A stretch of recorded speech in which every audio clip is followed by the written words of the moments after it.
O primeiro artigo da Constituição Federal define que todo poder emana do povo. O princípio do sufrágio universal assegura o direito do cidadão de decidir por si mesmo e exercer sua soberania.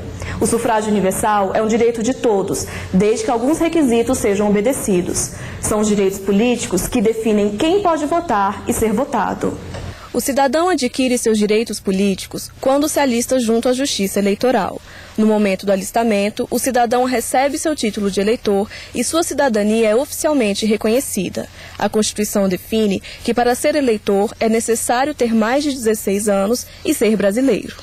Para se candidatar a um cargo eletivo, o cidadão precisa ter nacionalidade brasileira, estar no pleno exercício dos direitos políticos, ter feito alistamento eleitoral e estar registrado como eleitor na zona eleitoral da região onde mora, além de possuir filiação partidária e idade mínima para o cargo desejado.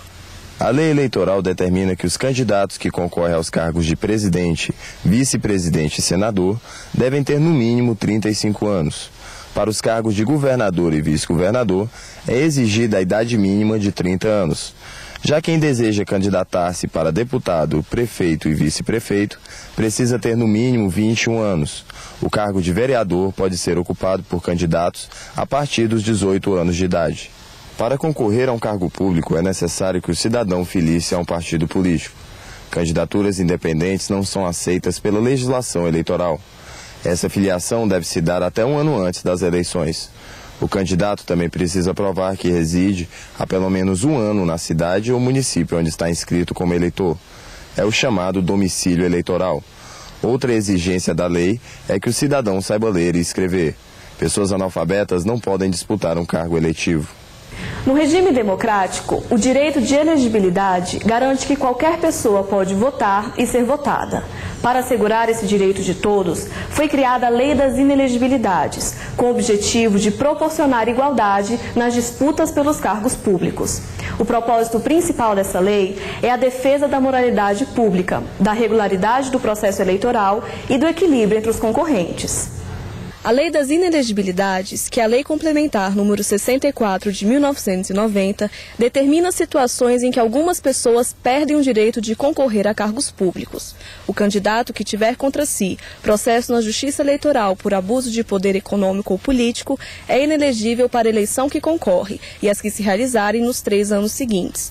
O mesmo acontece para os candidatos condenados criminalmente por práticas contra a fé pública, a economia popular e o patrimônio público.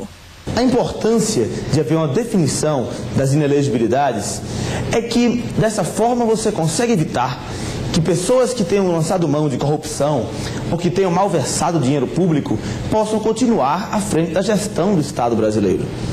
Igualmente, busca-se impedir a perpetuação de oligarquias, ou seja, de uma mesma família, por anos à frente de um município, de um estado ou do país. É por esse motivo que é proibido que esposa ou marido, pais, filhos ou irmãos de mandatários do executivo, ou seja, prefeitos, governadores e presidente da República, possam se candidatar. Eles são inelegíveis. Existem apenas 2 exceções para essa regra.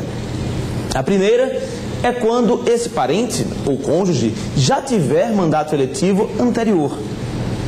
A segunda, que foi recentemente decidida pelo Tribunal Superior Eleitoral, ocorre quando o mandatário do Poder Executivo, no caso prefeito, governador ou presidente, puder ainda se reeleger. Nessa hipótese, ele pode deixar de ser candidato e permitir que seu cônjuge, filho, irmão ou pai seja candidato em seu lugar.